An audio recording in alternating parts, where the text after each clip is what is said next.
Hey y'all, it's Sarah, the wine-loving bookworm, back with another book and wine review for your Monday night. And my special guest star is back again. Everybody seemed to like him last time, so It was me, that's for sure. I convinced him to come. Whiskey. Well, maybe I convinced him to come back on, and he has more whiskey tonight. So yay! Do you want to tell them what you're drinking? Jack Daniels, single barrel. Is that my brother gave me? Yep. Oh, shout out, Vince Cachese. Shout out. And I'm going to drink Loveland Vineyards Dark Night. It was BOGO at Publix. You guys are probably tired of hearing me say that, but I got this and Scarlet Night. So maybe I'll do Scarlet Night next time. But guess what the funnest part is? Twist off! Yay! Love twist offs. Bad influence. I was gonna drink tonight. Oh god, that's right up in your face. Sorry. Okay. So, cheers. I don't know what that is. When they call it red blend, it's like, hey. It says black fruit combined with spice notes. Oak. I might be tasting the oak. I don't really like that. Give one more shot. It's okay. It's not the best. You wanna try it? He'll give you a more, and I'll try it. Ooh, that's good.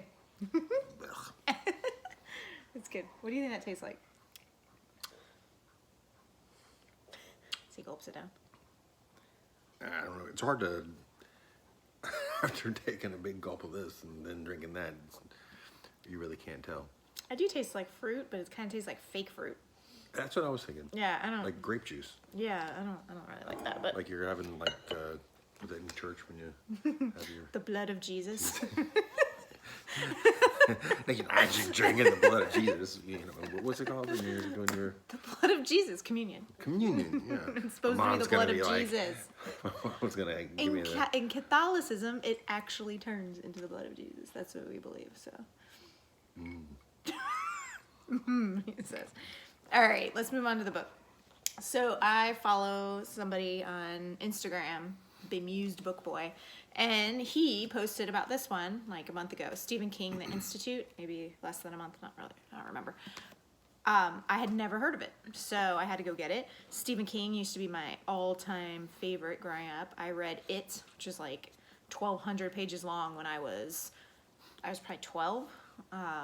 So I remember my mom would be like, she shouldn't be reading that. My dad's like, let her read it. At least she's reading. So I read It when I was 12.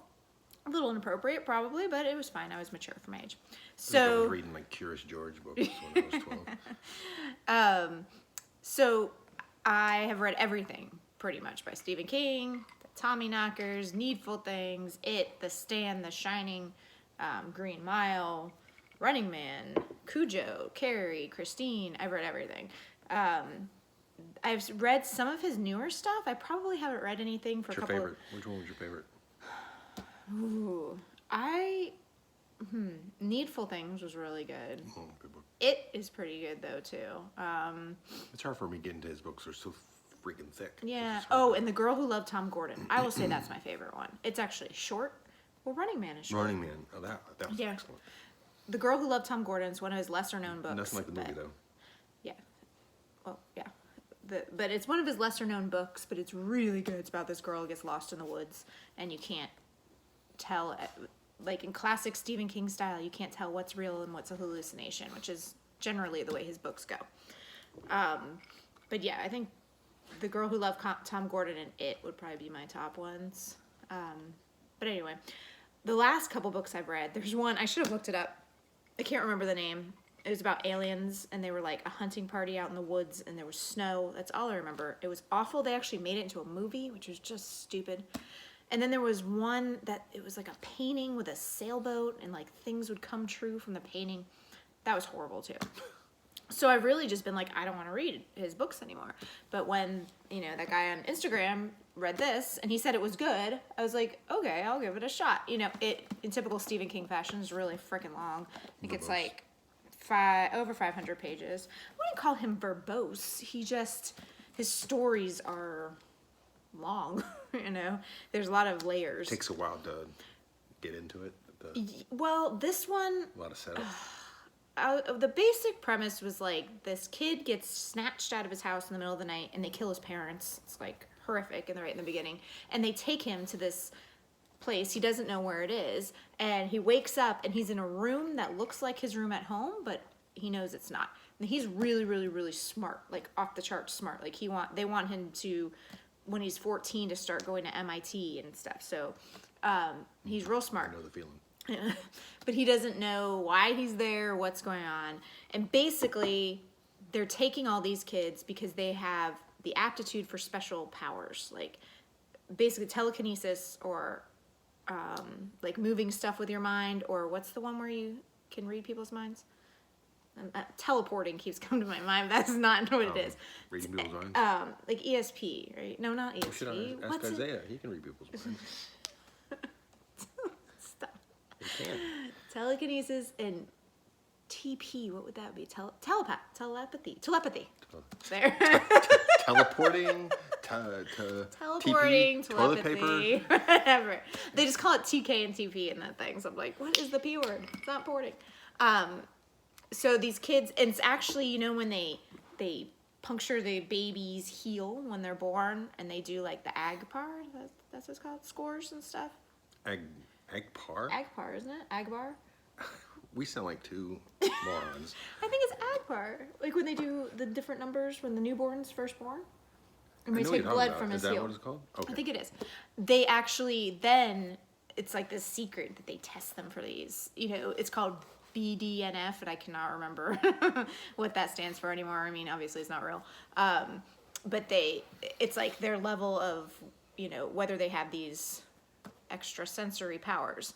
And then if they do, they're kind of like tagged, and then they are followed through their life. And then at some point, if they think they're pretty strong, What if you put them with something in their ear? they're gonna snatch them. They do actually put something in Oh, their do ear. they? Yeah, to track them. Once they get in there, they put something in their But it's not like a earlobe. big tag where it's gonna like a No, tag hanging no. off of They it? put a little thing in their earlobe so that they can track them once they're already at this place. And they call it the Institute.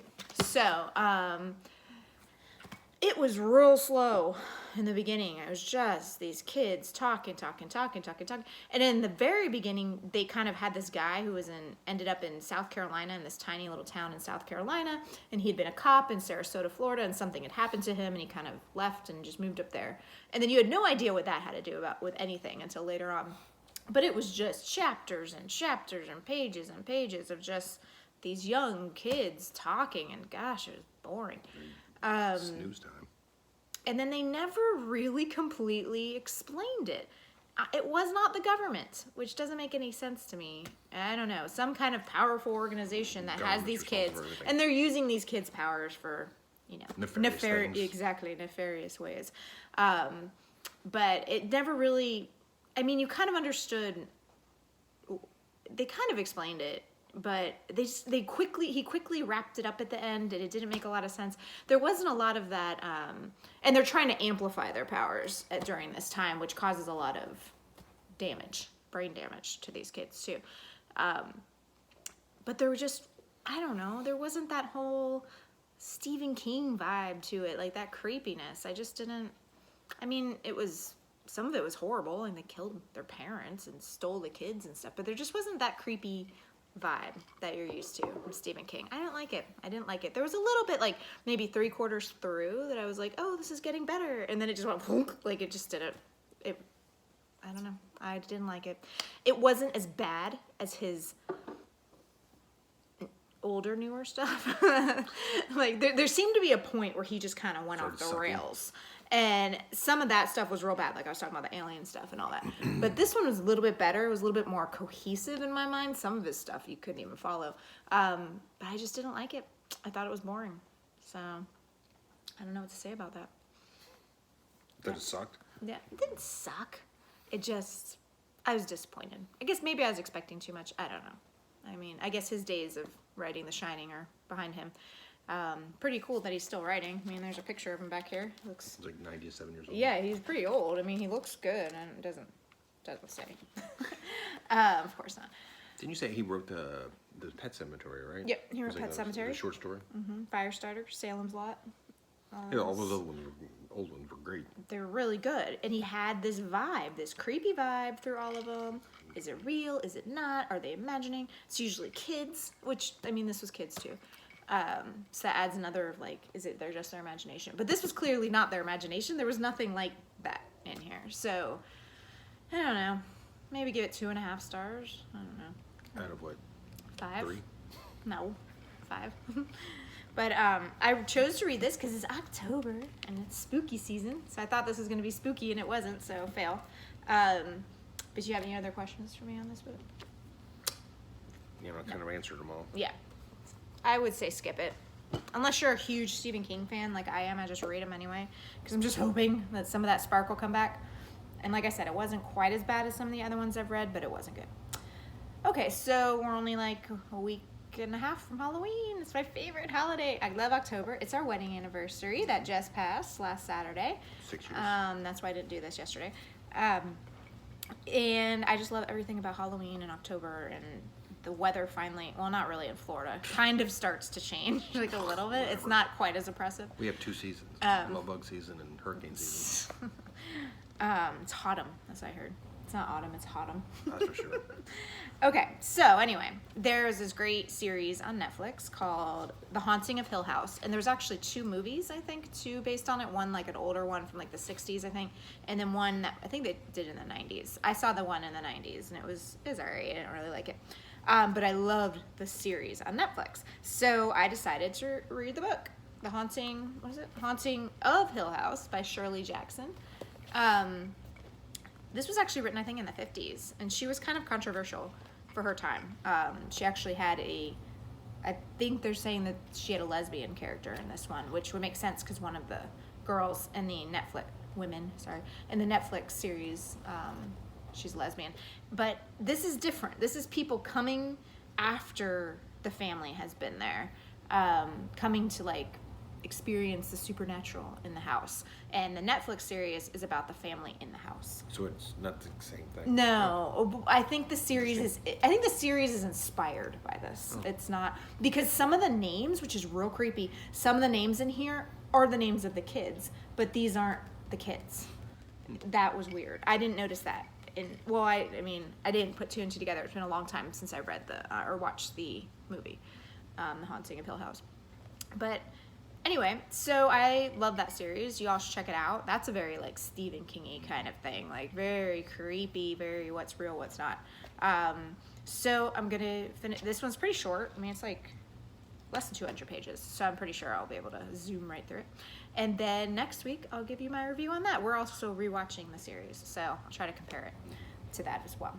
But anyway, anything else to add, co-host? Nope. Okay. So that was not really a short one, but, disappointing disappointing book, but whatever. Cheers.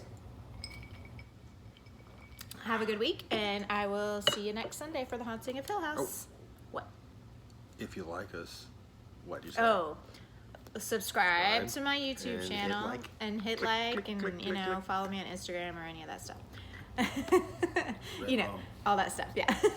All right. See you guys later. Bye.